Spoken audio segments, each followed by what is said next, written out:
I'm going to tell you a little bit about free healthcare today. How many of you think that free stuff is great? Raise your hands. Go ahead. All right. How about in the case of free healthcare? Is that good? Does that sound like a good idea? Consider like yourself, your family, friends, community. A lot of people think that sounds like a good idea, and they want to do it. In the United States, most people can agree that the care here is some of the best you can find anywhere in the world. Right now, they think that they need to change it. So we basically have two paths that we can go down. We can go down socialized, government-run healthcare, or you can go to a private or free market system. First, let's look at the term free. Is it going to be really free? If you're wealthy and make a lot of money, the answer is no, it's not going to be free because you're in a higher tax bracket, and to pay for the health care, we have to raise taxes, so this is going to be a real burden on the rich. But if you're unemployed or don't make very much money, it's going to be very cost effective for you. You might get a product that's free, but there's a lot of hidden costs behind it. Take this picture, for example. At the top, when you look at it, it's just free. But when you go underneath it and more in depth, there's a lot of costs that go into that, like all the taxes that people pay. For instance, in Germany they have a free healthcare system, but they have to pay 45% of all their income to the government to pay for it. Imagine cutting all of your dollar bills in half and putting that in your wallet. That's basically the same thing as what Germany has to do. People in the higher tax brackets, they're the ones that have to pay 45%, but the people in the lower ones, they don't have to pay as much. So this seems like a great idea. Those rich people, they don't need all that money laying around, and we could sure use it. Well, it's true that they don't need it, but society needs them to have it.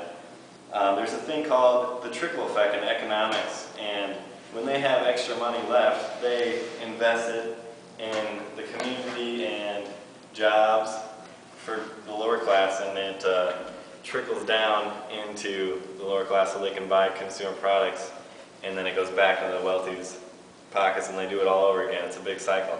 I got a little demonstration for you. This water in here, it is all the money that the rich have left over, and they invest it in the community, and it goes down to the lower class, and they get the money that the rich invest. And then eventually the consumers, they go back and buy it, and I would dump this in there, but it would make a big mess. And it goes back in, and then we can dump more out. But if we tax the rich and take away all their money, they're not going to have any money left to invest in. And so when they dump it, nothing's going to come out, and nothing's going to trickle down to the lower classes.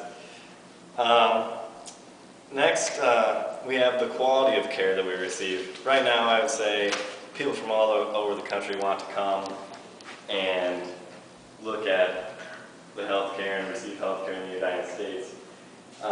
This is because we have competition, and as long as there's competition, everyone wants to be the best. But as soon as we take that away, they're going to look to lower and lower standards.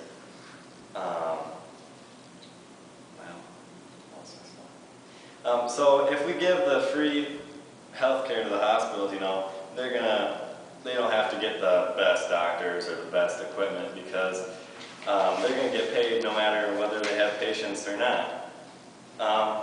Next, we have to look at the word free. If we look at that, if you have something free food, if it's there, you're not really hungry, but you're still going to eat it. You have that same thing with healthcare. If you have a sliver or something, it's free, so let's go to the emergency room and get it pulled out. On the opposite spectrum, you have the free market that increases competition and raises the quality. And contrary to popular belief, healthcare is not in a free market system. There's a lot of restrictions and stuff on insurance. I have a chart here that demonstrates in the green is the United States access to health care, and in the purple or blue it's Canada's. They have a free system, and as you can see, the United States has far greater access to health care than Canada does. And I got this from the Fraser Institute, and it's from one of their how hospital waiting lists in Canada. Now that you know a lot of stuff about the free healthcare system versus the free market healthcare system, hopefully you can go and make educated decisions of when you vote and when you hear about it in the news.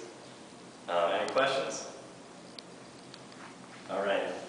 I did cite the businesspundit.com for Germany's tax percent of 45% and economicexpert.com for the trickle effect.